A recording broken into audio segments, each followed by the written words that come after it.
Bonjour tout le monde, bienvenue sur notre chaîne Parle-moi de toi.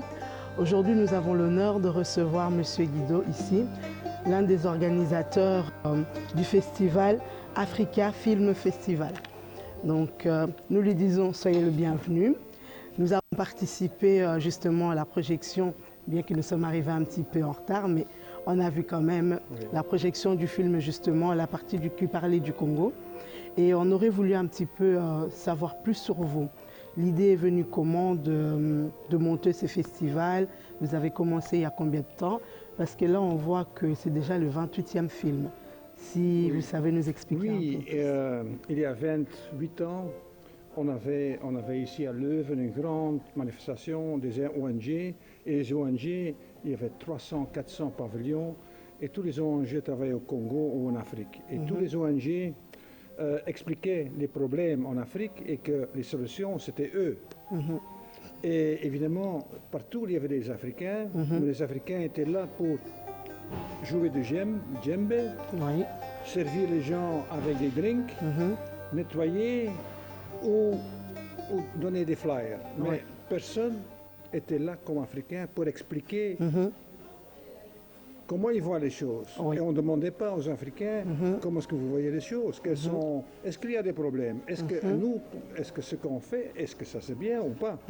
Et on était tellement stupéfiés de voir qu'il y avait des centaines d'Africains qui étaient là comme invisibles.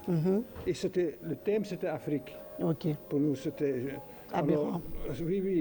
Alors on a dit on doit avoir quelque chose où les Africains expliquent comment ils voient la société, comment ils voient la vie, comment ils voient, je ne dis pas problème, comment ils voient la situation, comment ils voient leur façon de vivre, comment ils voient le monde.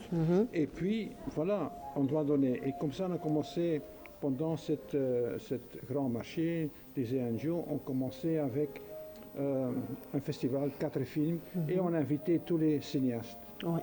Et entre autres, Ben Ousmane, ils sont venus, les pionniers du cinéma, et ils ont expliqué qu'on devait continuer. Ils ont expliqué aussi comment organiser un festival pour les honorer. Ça veut dire pas pour les exploiter, mais les honorer et pour promouvoir leur art et leur point de vue. Et pour nous, c'était très intéressant parce qu'on venait déjà d'un club de cinéma de 1967, c'est l'autre cinéma qui montrait aussi l'autre vision du monde qui n'est pas le monde d'Occident ou le monde vu par, laissons dire, le capitalisme, qui était critique vis-à-vis des aberrations qu'on constate dans la société. Et dans ce club de cinéma, on montrait les premiers films, on montrait les premiers films de Moïse Nangura, on montrait les premiers films de Ben Ousmane, Methondo. Alors on avait déjà une culture qu'on commençait. Voilà. Donc en fait ici je comprends bien, pour que nous soyons aussi sûrs que nos internautes comprennent justement le message de l'Africa Film Festival, vous mettez en avant les artistes africains, les cinéastes africains. Oui, parce que je pense qu'ils sont encore invisibles et nous sommes spécialisés. Ça veut dire on veut évidemment que les films africains passent dans les grands festivals au monde, qui sont tous les jours à la TV, mais ce n'est pas le cas.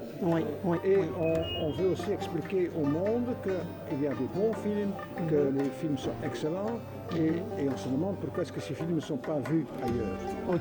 Nous sommes spécialisés et on fait tout pour que ces films soient vus à Cannes, à Berlin, on fait tout pour les aider, parce que c'est de notre intérêt de mieux que ça va avec le cinéma africain, de mieux que ça va avec nous. Exactement. Et de cette façon, vous travaillez en collaboration avec les cinéastes africains, tant bien que occidentaux, on dirait belges, puisque nous sommes en Belgique. On travaille presque toujours, on travaille surtout avec le cinéaste africain. Principalement. Oui, mais aussi avec les afro-belges. Par exemple, la diaspora. Dès le début, on a toujours travaillé avec la diaspora. Avec la diaspora, Et normalement, évidemment, s'il y a des Belges qui font, des Flamands ou des Wallons ou des Bruxellois qui font, ou des Européens qui font des films qui brisent le stéréotype, parce que pas tous les films sont, parce qu'il y a des bons films européens, mais il y a des bons films africains, mais il y a aussi des mauvais films africains. Je veux dire dans le sens comme dans tous les arts, comme dans tout. Voilà. Ça veut dire qu'on essaye quand même de montrer des films qui donnent des aspects de l'histoire qui sont inconnus, qui donnent une autre vision sur l'histoire. Par exemple, le livre sur de Ludo de Witte sur le meurtre de l'assassinat de Lumumba, grâce à notre festival, ça a pu être sorti. Oui. Donc vous faites du bon travail en tout cas. On essaye. Ok. Et ici, alors, on voit que c'était le dernier jour du festival. Et donc, l'année prochaine, vous pouvez déjà nous mettre un peu au parfum ou on doit rester sur notre faim pour l'année prochaine? C'est toujours à la fin du mois d'avril. Oui. Et c'est toujours au cheval de la dernière semaine d'avril. Début semaine du mois de mai. Oui. Et on va donner encore plus d'attention aux Afro-Belges. Et on va aussi, maintenant, on reçoit chaque année 3000 films de l'Afrique. Ah oui, ok. Et on doit maintenant, on commence sélectionner. en juin déjà à regarder quels films peuvent être passés au festival. Ok, d'accord. Donc alors ici, on va donner rendez-vous à nos internautes l'année prochaine alors. Évidemment. L'année prochaine, donc la dernière semaine du mois d'avril. Des cartes à donner pour entrer gratuitement, ça vous avez prévu. Donc voilà, chers internautes, nous arrivons à la fin. Comme vous avez pu entendre, on vous donne rendez-vous l'année prochaine, la dernière semaine du mois d'avril 2024 et la première semaine du mois de mai. Il y aura notamment des cartes, des entrées gratuites. 10 cartes, 20 cartes. 20 cartes. On aura plusieurs cartes en tout cas pour les entrées gratuites. Et si jamais vous êtes intéressé pour les films, c'est maintenant qu'il faut nous envoyer les films parce que les sélections commencent au mois de juin pour l'année prochaine. Voilà, je vous remercie. On vous remercie. À très bientôt. Voilà, chers internautes, nous sommes encore de retour avec un grand cinéaste que nous avons ici, qui est aussi réalisateur, que je vous présente, Monsieur Jean-Michel Kibouchi, que nous avons croisé ici aussi à l'African Film Festival. Donc, nous allons lui poser 2-3 petites questions pour avoir un peu son avis, ses impressions par rapport aux projections qui viennent de se faire là. Soyez les bienvenus. Merci beaucoup. Voilà. Qu'avez-vous pensé de la projection Je connais Africa Film Festival depuis, je ne dirais pas depuis la première édition, mais je suis un membre influent de ce festival, et qui est un festival qui présente des images africaines. Un festival particulier parce que les images qu'il propose et qu'il montre ne sont pas vues à la télévision et au cinéma. Donc le festival fait la promotion en Europe, en Belgique, oui, précisément. Flamande, même francophone, la promotion du cinéma africain. Donc chaque édition, on a un cocktail d'images et de sons différents qui viennent un peu donner de la chaleur dans ce pays. Il fait très froid. Dans ce pays plat, comme on dit. Et voilà.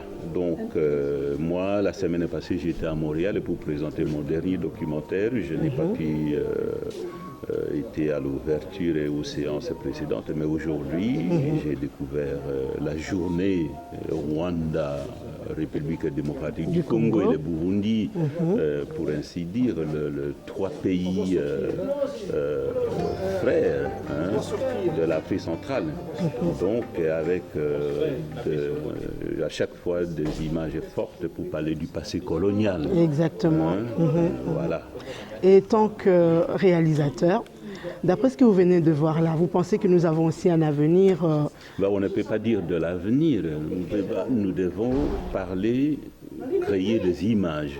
Ce n'est pas parce qu'on a vu qu'il y ait un avenir. Mais la génération, la vôtre, la nôtre, chaque génération doit écrire notre histoire. C'est ça la leçon et c'est ce qu'on peut dire. D'accord. Donc, oui, en voyant les images, ça peut donner un déclic pour pouvoir pour la jeunesse réfléchir africaine.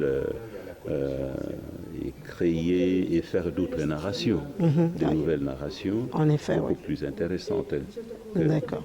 les narrations des générations précédentes. Exactement. Et pour clore notre émission, si vous avez un conseil à nous donner ou à donner à un jeune cinéaste africain ou européen Le qui vous cinéma est regarde. très difficile. Aujourd'hui, bien entendu, le matériel devient léger, tout le monde devient, on peut dire, preneur de sons et d'images. Mais le cinéma, soi. vrai cinéma, ça demande une écriture, une Ok. réflexion, et pouvoir avoir tout le moyen et le matériel qu'il faut sans faire du bon cinéma. En effet. Donc il faut, pour prendre une image, le son, il y a un travail en amont. Ouais. Voilà, mais ceux qui font ce travail en amont, je pense, peuvent se distinguer de Monsieur Tout-le-Monde. Exactement. Dans ce flou, et dans cette inondation d'images et de sons facilitée aujourd'hui par les nouvelles technologies. D'accord. Donc, ce que nous retiendrons de votre conseil, c'est que nous pouvons avoir tous les matériels pour faire des films, mais nous devons savoir ce que nous faisons pour pouvoir c'est en sortir du amont. lot. Le matériel, c'est après. C'est après. Le cinéma, c'est avant. D'accord. Le matériel, Ok. c'est dans la tête, dans la conception, dans l'écriture. Tu vois. Sinon, on va produire des images, comme on pourrait dire, au kilo, Nami Pico.